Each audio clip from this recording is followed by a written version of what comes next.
Okay. Hey, what's up, guys? Thanks for tuning in. I'm Brady. This is Miller Time Angling. So I've been trying to get you guys a video of us actually catching fish. This time of the year in the Midwest is, I guess, less than ideal for fishing. We're kind of in between open water and ice season, so it's kind of hit and miss right now. Really one of my least favorite times of the year. So I guess I'm going to show you guys kind of what we like to do to get ready for ice fishing. Obviously, spool your reels up with a brand new line. I like to do that every single year. Just it pays off in the end. You don't want to lose a fish because of bad line, something stupid like that. Also, what we like to do is we like to tie bucktail or hair jigs. Got a couple of different designs here, different styles, I guess. You can do them on a jig head. This is a 1/8 ounce jig.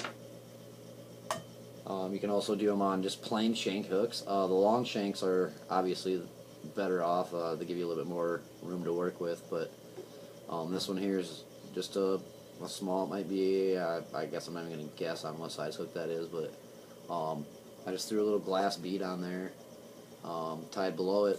You get the glass beads for like, I don't know, $4 for a couple hundred of them at the craft store. So I mean, it adds a little bit of weight to it, a little bit more flash. You can go without. I mean, I've got some without as well, just on a plain hook, more like a streamer. And actually these streamers I like to use kind of in a double hook rig, I guess you could say. I like to run maybe a heavier one. This is actually on an ice jig, and that's what I'm going to be doing the next couple weeks just to get ready. But yeah, you run a little bit of a heavier one on the bottom, tungsten, lead, whatever you prefer. Then, I don't know, 8-10 inches or so above that, you go with your streamer. And you use your heavier one just kind of to thump the bottom, stir up some of that silt and attract the fish to you. A lot of the time, you're going to get your hits on that higher jig, though. More aggressive fish just kind of sit higher up in the column. This rig is actually really nice for when you're dropping into a school of crappie. You've got 2-3 feet of fish everywhere, below you, so this one kind of brings them in, gets them going, and then, I mean, you'll catch fish on that bottom hook too, but this one really, you'll get more bites on that top hook with this rig anyway. The aggressive fish, like I said, are higher up in the column, so you'll most likely get more hits on this top rig. You could use, like I was saying, many different style hooks. I mean, really, whatever you can think of. I've got, this one's out of Marabou, but, it's the small. This one's, I think, 16th ounce. I got 8 ounce, 1/8 ounce, all the way down to, like I was saying, ice jigs. When I'm making these with just plain jig heads, what I like to do, I like to paint my own, and it's just because I like to have something to do. I get bored this time of year. So what I'll do is I'll buy just plain jig heads. This time of year, actually, you can buy open water bait cheaper, or discounted, clearance, whatever. I actually bought a 12-pack of these jigs, 50 cents at Walmart. I mean, can't go wrong. Only issue with these is that collar makes them difficult to tie. So what I do is I'll just take a wire clipper, regular old wire clipper, and I'll run it on the bottom right underneath that head. Give it a good squeeze, turn, good squeeze. You don't want to cut through that hook, but you do want to get a good hook in there. Then once I get it cut, essentially, I'll spin it around, kind of giving it some grip. That way it clears off the bottom of that head, gives it a nice smooth finish on the end. And then as you can see, I'm not going to tear this one apart all the way, but you can see it lets go really nicely to the jig head right there. It's a little bit appealing getting that lead off there, but it's a lot cheaper to me, and I just like to do it myself, so a little easier in the long run, better. But yeah, like I said, you can do any sort of hook you want to do, really. Today I'm going to be doing one of those 16th ounce jigs that I cut the collar off of.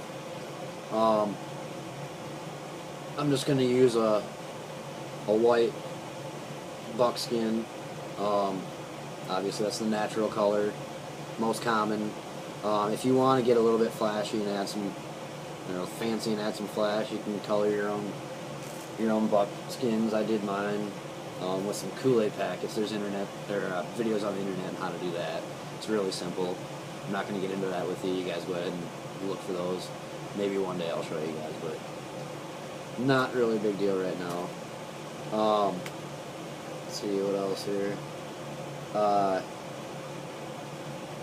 guess I'm not a fly tyer. I don't have any of the equipment for it. I'm a hobbyist at best, so this is all just for my own personal use. I'm not trying to make any money off it or anything, so I haven't put a whole lot into it, really, just to get me by for what I need. I don't have a vise. I use my forceps for that. Something to lean it on. Works just fine. You do want to get your jig, as far up on that forcep as you can, but get a hold of that barb too, so your jig doesn't twist on you too much. It will a little bit with this, but it won't be bad. We can deal with it.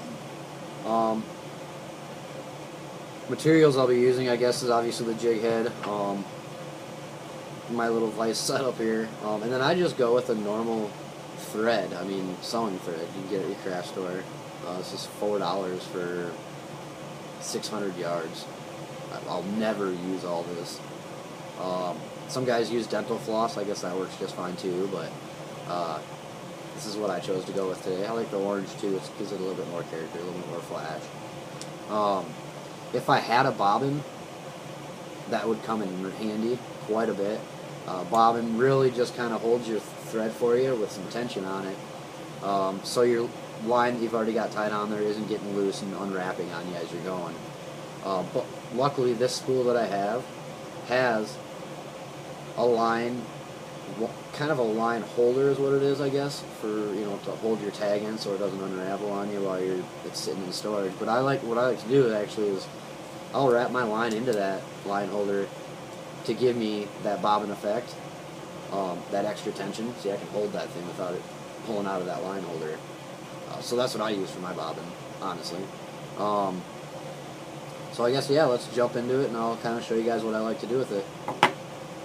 First off, you're going to want to do a bed underneath your buckskin here, and that just kind of gives your buckskin something to grip onto, and the thread above it something to hold onto. Kind of, actually, really the same idea as putting a monofilament line underneath of your braid, just so your braid doesn't slip around on your reel.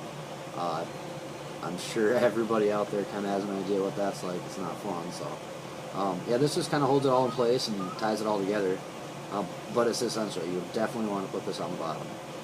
So I like to do, I don't know, 15, maybe 20 wraps for my base. As I'm going, I'm kind of working down the hook.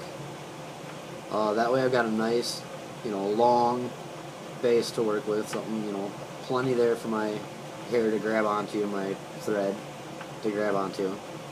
So go all the way down and then go all the way back up. So I like to start at the top when I'm doing this.